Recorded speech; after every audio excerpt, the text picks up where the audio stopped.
Evangelho de Marcos, capítulo 10, versículos 35 a 45. Nisso, Tiago e João, filhos de Zebedeu, aproximaram-se dele e disseram: Mestre, queremos que nos faça o que vamos te pedir. O que vocês querem que eu lhes faça? Perguntou ele. Eles responderam: Permite que na tua glória nos assentemos, um à tua direita e o outro à tua esquerda. Disse-lhes Jesus: Vocês não sabem o que estão pedindo. Podem vocês beber o cálice que eu estou bebendo, ou ser batizados com o batismo com o que estou sendo batizado? Podemos, responderam eles.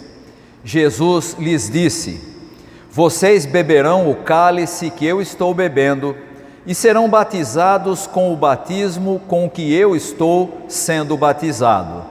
Mas o assentar-se à minha direita ou à minha esquerda não cabe a mim conceder. Esses lugares pertencem àqueles para quem foram preparados. Quando os outros 10 ouviram essas coisas, ficaram indignados com Tiago e João.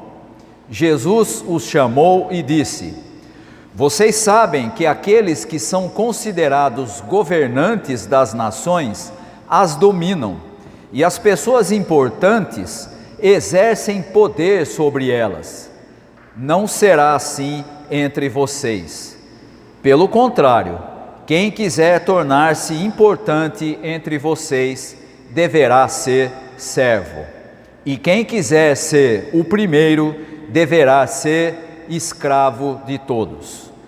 Pois nem mesmo o Filho do Homem veio para ser servido, mas para servir e dar a sua vida em resgate por muitos.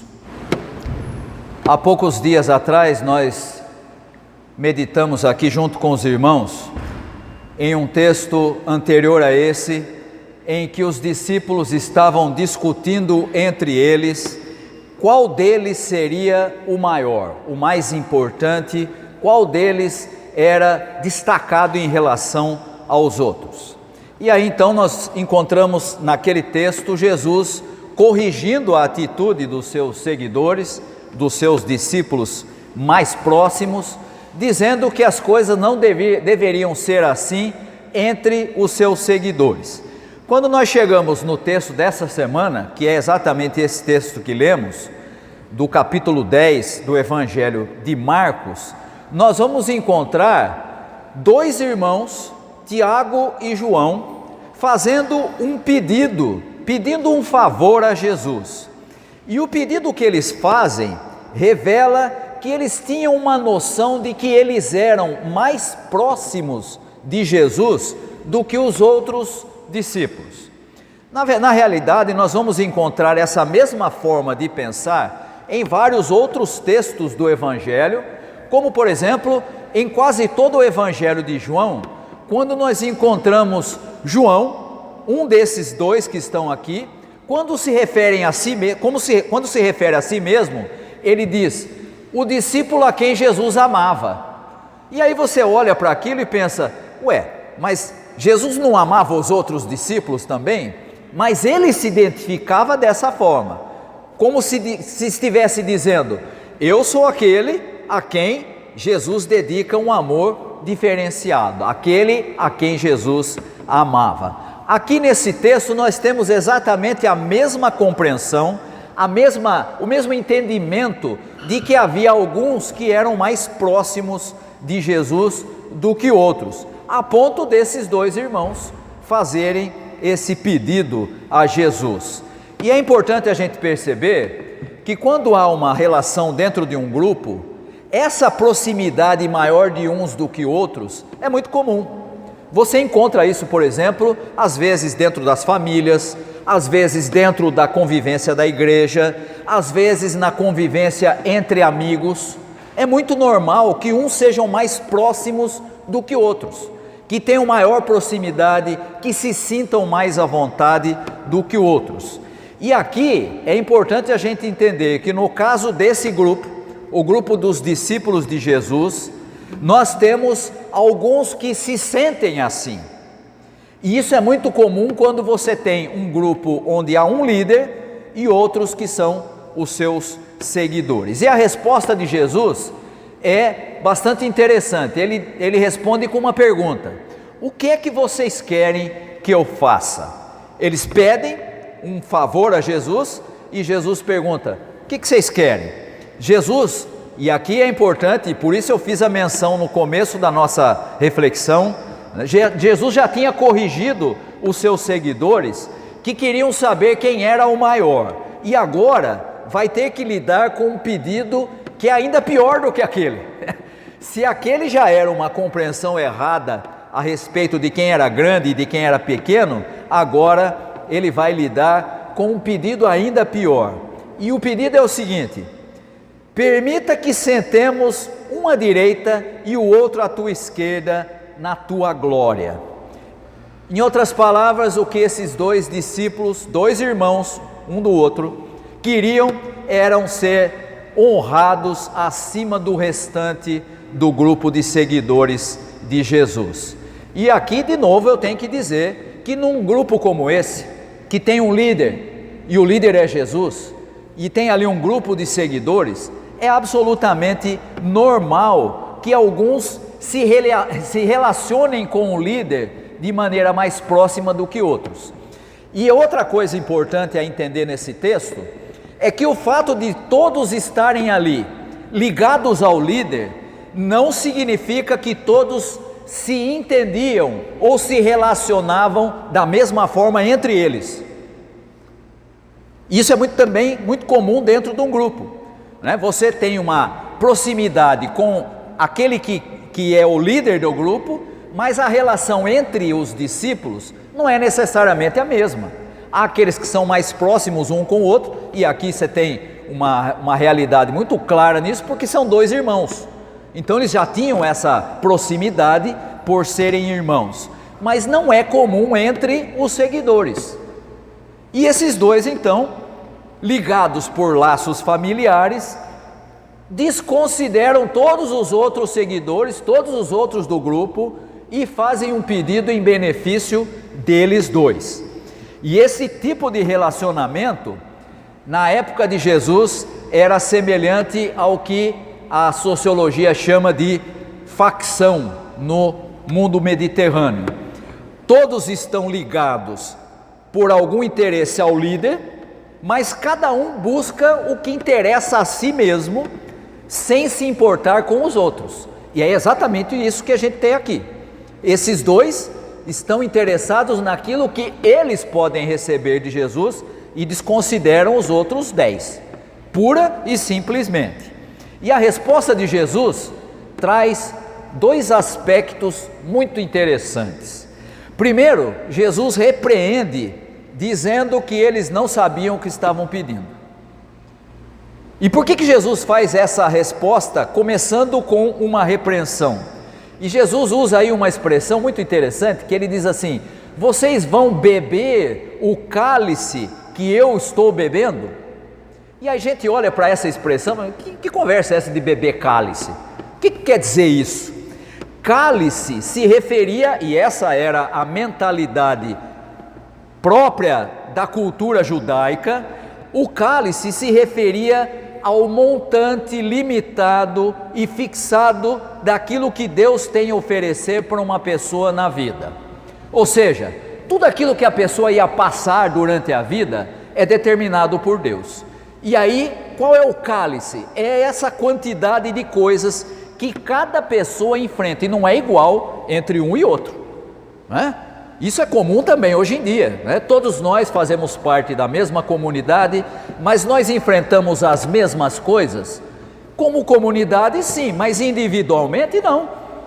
Às vezes enfrentamos problema de doença, às vezes enfrentamos problemas familiares, enquanto que o outro, que faz parte do mesmo grupo, não tem esse problema naquele momento.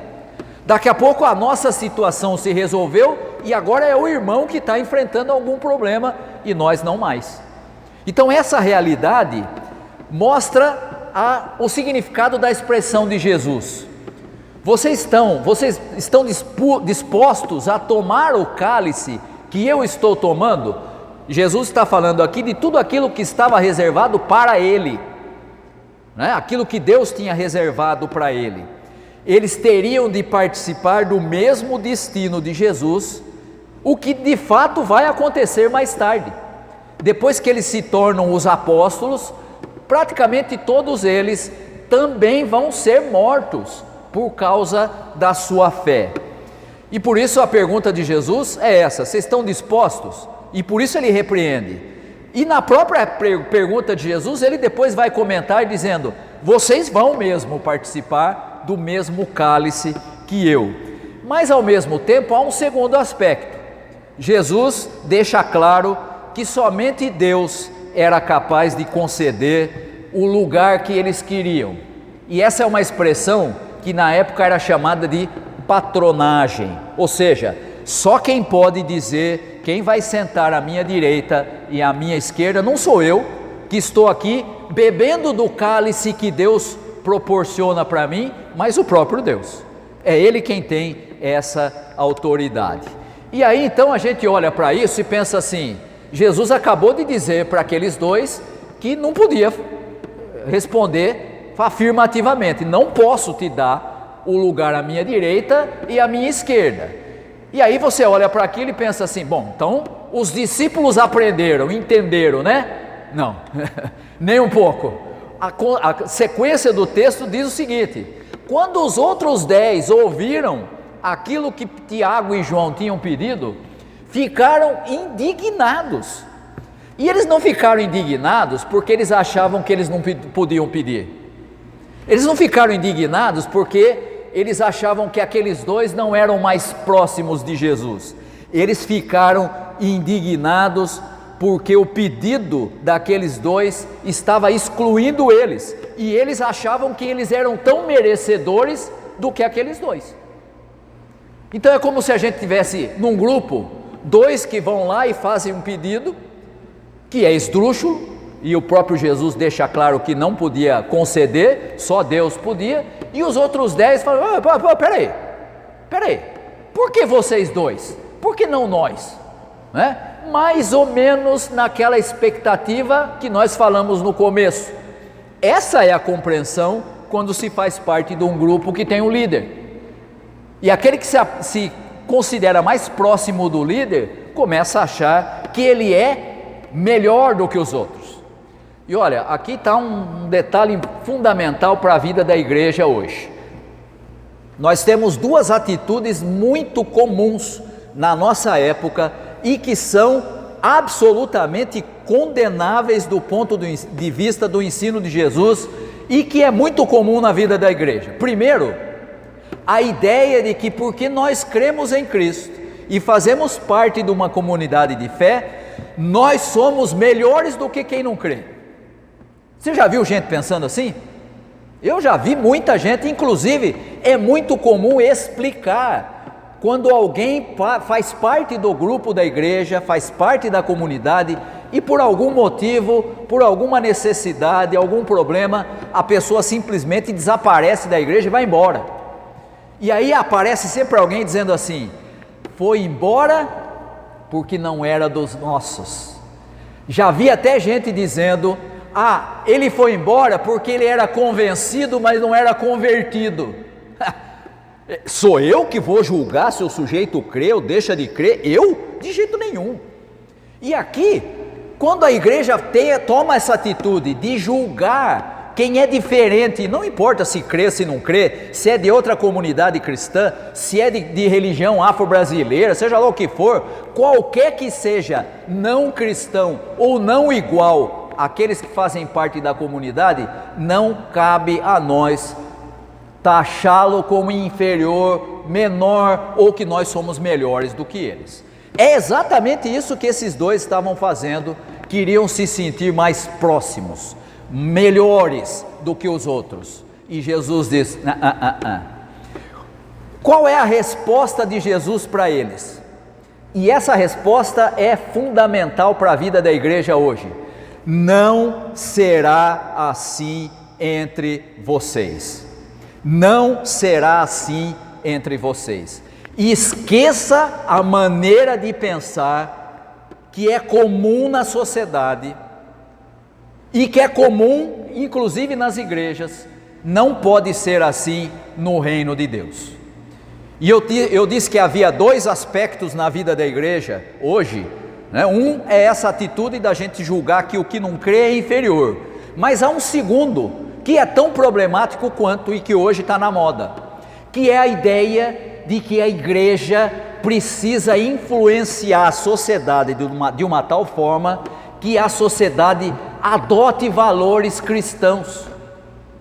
Aquilo que nós já estudamos aqui na escola dominical, chamado de teologia do domínio. Não, nós somos maioria no Brasil, a maioria do Brasil é cristã, então nós temos que impor valores cristãos para a sociedade. Que absurdo! Jesus nunca disse que a igreja deveria ser a que domina a sociedade, ela deveria ser a luz do mundo e o sal da terra. Você só percebe que a luz está lá porque ela é o oposto daquilo que é o comum na sociedade, que são as trevas. Você só percebe a presença do sal porque ele é o oposto da situação em que não tem sal e não tem gosto de nada. A igreja jamais foi chamada para se colocar sobre a sociedade e dizer: nós somos maioria, vocês têm que engolir os nossos valores. Nunca foi e nem vai ser. Sabe por quê? Porque não será assim entre vocês. Não pode ser assim entre os que seguem a Jesus. Por que não pode ser assim? E Jesus vai dizer: no reino de Deus só é importante aquele que serve como opção consciente, serve por opção consciente. E por que eu estou fazendo questão de dizer que é o que serve por opção consciente? Porque não se trata aqui da gente pensar no serviço como uma forma da gente ser considerado melhor do que os outros, que também é muito comum hoje em dia. Olha, a gente tem na igreja aqui muita gente que participa, mas tem uma meia dúzia que é melhor do que os outros. Sabe por quê? Porque participa mais, porque vem mais, porque contribui mais, porque participa das várias atividades da igreja, como se o servir ao outro fosse uma forma da gente demonstrar que é superior ao outro. Jesus está dizendo exatamente o contrário. Vocês devem ser, e veja que a expressão aí na tradução que nós usamos aqui, só para você identificar, se você acompanhou aí, nós fizemos a leitura projetada, mas se você acompanhou na Bíblia, você vai ver aí que não é a mesma tradução na linguagem de hoje. Essa tradução é a Nova Versão Internacional, e ele usa a palavra traduzida ao pé da letra: será escravo de todos. A gente sempre tem nas nossas traduções, o uso é uma palavra grega que chama doulos, e a gente sempre tem o hábito de traduzir como servo, né? Servo é aquele que serve o outro. Doulos significa escravo, alguém que não tem direito à propriedade da sua própria vida, ele pertence a outro. E o que é que Jesus está dizendo aqui? Se você quiser ser grande no reino, se você quiser participar do reino, você tem que ser escravo de todos, ou seja, você vai servir ao outro por opção consciente, não é para você ser considerado melhor do que os outros. Não é servir para ser importante, mas servir porque essa é a natureza de quem foi aceito por Deus para ser parte da família dele. Percebeu como é parecido, mas não é igual? Pois é, e aqui Jesus usa essa expressão, que é a expressão mais importante desse trecho: não será assim entre vocês. E em vez de Jesus só falar, Jesus deixa claro como é que eles devem agir. O exemplo por excelência de serviço como opção consciente é dado por quem? Pelo próprio Jesus, a ponto dele dizer no texto: o Filho do Homem, ele, aquele que é o Filho de Deus, e que vai ser o Senhor de todas as coisas, Senhor do universo, não veio para ser servido, mas para servir de maneira consciente, serviço que se traduziu em dar a sua vida em resgate de muitos. Então Jesus não simplesmente corrige, ele diz: você quer saber como é que funciona no reino? Olhe para o mestre, olhe para aquele que é o exemplo, e o exemplo é ele mesmo. A gente poderia dizer assim, dificilmente a gente poderia se colocar como exemplo, mas Jesus podia, e ele então fala: o Filho do Homem não veio para ser servido, mas para servir de maneira consciente. Servir a Deus, servindo as pessoas, que é aquilo que Jesus está ensinando nesse texto, é o exato oposto daquilo que você vê na maneira de dominação dos poderosos e dos falsos seguidores de Jesus. Você percebeu aí que Jesus fala daqueles que estão fora do reino? Ele fala, dá uma olhadinha, eu vou até reproduzir aqui o versículo. Vocês sabem que aqueles que são considerados governantes das nações as dominam, e as pessoas importantes exercem poder sobre elas. Jesus faz uma comparação dentro do reino com o fora do reino, e quando ele olha para fora do reino, ele diz: o que existe é dominação dos poderosos, mas não será assim entre vocês. A sociedade sempre vai ser pautada por dominação e exploração. O reino de Deus sempre vai ser pautado pelo serviço, e pelo serviço consciente, sabendo que fomos recebidos, que fomos aceitos na família de Deus, sem que houvesse em nós nenhum mérito. O que nós temos na sociedade é dominação e não serviço. O que nós temos quando a igreja reproduz o mesmo tipo de dominação, e agora você já entendeu por que eu fiz menção aqui de querer impor valores à sociedade. Isso é uma forma de dominação, isso não combina com o reino de Deus. Na verdade, isso é contra o reino de Deus. Portanto, irmãos, podemos olhar para esse texto, e a palavra que temos para destacar na nossa vida como comunidade é: não será assim entre vocês. Não seja como é o sistema do mundo. Não seja como é o sistema dos grupos que se reúnem em torno de um líder. Seja como o próprio modelo que é Jesus. Não veio para ser servido, mas para servir. E serviu conscientemente, dando a sua vida em resgate de muitos. Essa é a função da igreja. Servir a Deus, servindo as pessoas. Não há outra.